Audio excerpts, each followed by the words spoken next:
Bata pa lang ako, namulat na ako sa kahirapan. Isa sa mga hindi ko makalimutan, December 25, 2005 noon.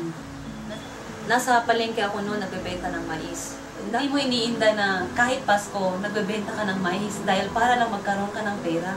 That time, na-realize ko, ang hirap palang maging mahirap. At sa araw din na yon, napaluwa ako at nag-pray kay Lord. Lord, sana darating yung araw na mabago rin ang buhay namin. Sa awa din ng Diyos, nakapagtapos ako ng pag-aaral sa kabila ng salat na pagbubuhay namin.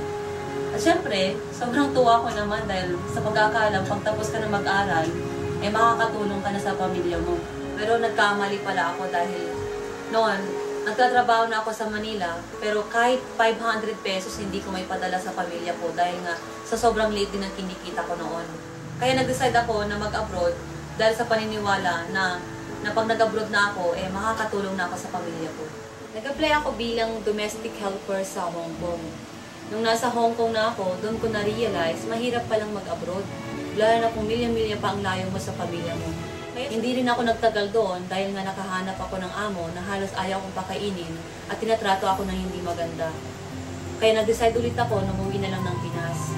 Pag-uwi ko ng Pinas, wala akong trabaho. Kaya naisip ko ulit mag-abroad pero this time, Canada naman.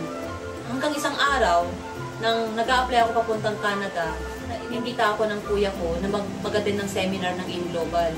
Pero that time, sobrang negatibo ako. Kaya tumagal ako bago ako nag-join.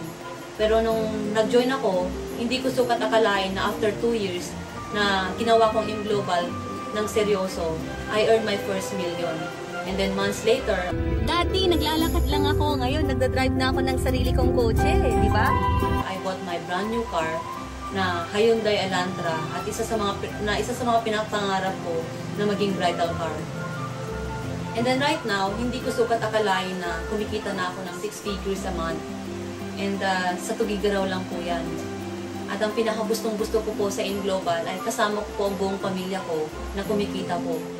Actually, ngayon po, lima po kayo magkakapatid na ngayon may kanya-kanya na pong sasakyan na dati po pangarap lang po namin.